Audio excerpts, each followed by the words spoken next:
নমস্কার। ঠাকুর মা স্বামীজির চরণে আমার আভূমি লুণ্ঠিত প্রণাম।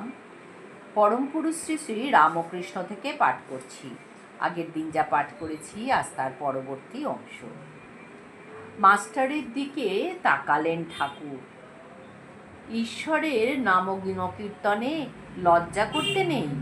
নামগুণকীর্তন অভ্যাস করতে করতেই ভক্তি আসে। ভক্তিতেই সর্বসিদ্ধি, এমনকি ব্রহ্মজ্ঞান। তাঁর দয়া থাকলে কি জ্ঞানের অভাব থাকে? ও দেশে ধান মাপে পিছনে বসে রাশ ঠেলে দেয় আরেকজন। দয়ায় মা জ্ঞানের রাশ ঠেলে দেন। আর দয়া আকর্ষণ করবে কি করে? শুধু ভক্তিতে, ভালোবাসায়। ভালোবাসাতে কান্না, আর কান্নাতেই দয়া। আমার কি ছিল? কান্না ছাড়া আর ছিল না কিছু পুঁজিপাট। কেঁদে কেঁদে বলতুম তাই মাকে, বেদ বেদান্তে কি আছে জানিয়ে দাও, কি আছে বা পুরাণতন্ত্রে।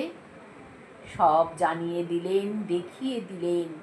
শিব, শক্তি, নৃমণ্ডস্তু, গুরুকর্ণধার, সচ্চিদানন্দ সাগর। একদিন দেখলুম কি জানো? চতুর্দিকে শিব শক্তি, মানুষ, পশু পাখি, তরুলতা, সকলের মধ্যেই এই পুরুষ আর প্রকৃতি। আরেকদিন দেখলুম নরমুণ্ডের পাহাড়, আমি তার মধ্যে একলা বসে। সেদিন দেখলুম মহাসমুদ্র, নুনের পুতুল হয়ে সমুদ্র মাপতে চলেছি। গুরুর কৃপায় পাথর হয়ে গেলুম। কোত্থেকে একটা জাহাজ চলে এলো, তাতে উঠে পড়লুম। দেখলুম গুরু কর্ণধার। তারপরে আবার দেখলুম ছোট্ট একটি মাছ হয়ে খেলা করছি সাগরে। সচ্চিদানন্দ সাগরে প্রফুল্ল মৎস্য। কি হবে বুদ্ধি বিচারে? কি বুঝবে তুমি, তিনি না বোঝালে? এইটি সকল বোঝার সার করো, যে তিনি যখন দেখিয়ে দেন তখনই সব বোঝা যায়, তার আগে নয়। মাস্টারকে দিয়ে গান গাইয়ে ছাড়লেন ঠাকুর। সিদ্ধেশ্বরী বাড়ি পাঠিয়েছেন তাকে পুজো দেবার জন্য। ঠনঠনে সিদ্ধেশ্বরী স্নান করে খালি পায়ে গিয়েছে মন্দিরে, আবার খালি পায়ে ফিরে এসেছে প্রসাদ নিয়ে, ডাব, চিনি আর সন্দেশ। ঠাকুর তখন শামপুকুরে দক্ষিণের ঘরে দাঁড়িয়ে আছেন মাস্টারের প্রতীক্ষায়।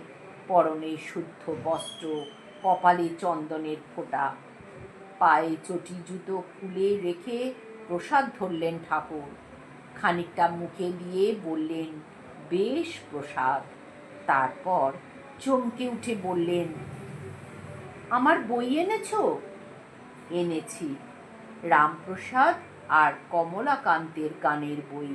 ঠাকুর বললেন, বেশ, এখন এই সব গান ডাক্তারের মধ্যে ঢুকিয়ে দাও।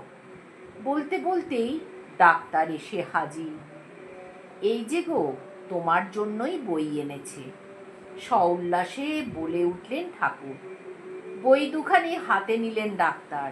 বললেন, গান পড়ে সুখ কি, গান শুনে সুখ। তবে শোনাও হে মাস্টার। এবার আর ঠাকুরের কথা ফেলতে পারলেন না মাস্টার। গলা ছেড়ে গান ধরলেন। মন কি তত্ত্ব করো তাঁরে, যেন উন্মত্ত আধার ঘরে।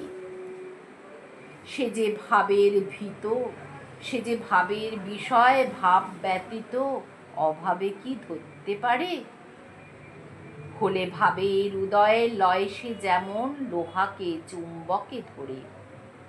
তারপর নাচিয়ে পর্যন্ত ছেড়েছেন। আমি হরি নামে যদি নাচি, লোকে আমায় কি বলবে এ ভাব ত্যাগ করো। লজ্জা, অভিমান, গোপন ইচ্ছা এসব পাস। এ ছুঁড়ে ফেলে দিতে না পারলে স্ফূর্তি কই, সারল্য কই? গড় হয়ে দেবতার দুয়ারে প্রণাম করতে গেলে দামি শালে ধুলো লাগবে, সুতরাং মনে মনে প্রণাম করে দায় সারি, এ হচ্ছে অহংকারের কথা। কিন্তু শাল গায়ে দিয়ে ওই ধুলোয় গড়াগড়ি দেওয়াই আনন্দ। সত্যিকার আনন্দ হলে গায়ের শাল আর পথের ধুলোয় ভেদ থাকে না। সত্যিকার বন্যা এলে বালির বাঁধে কি করবে?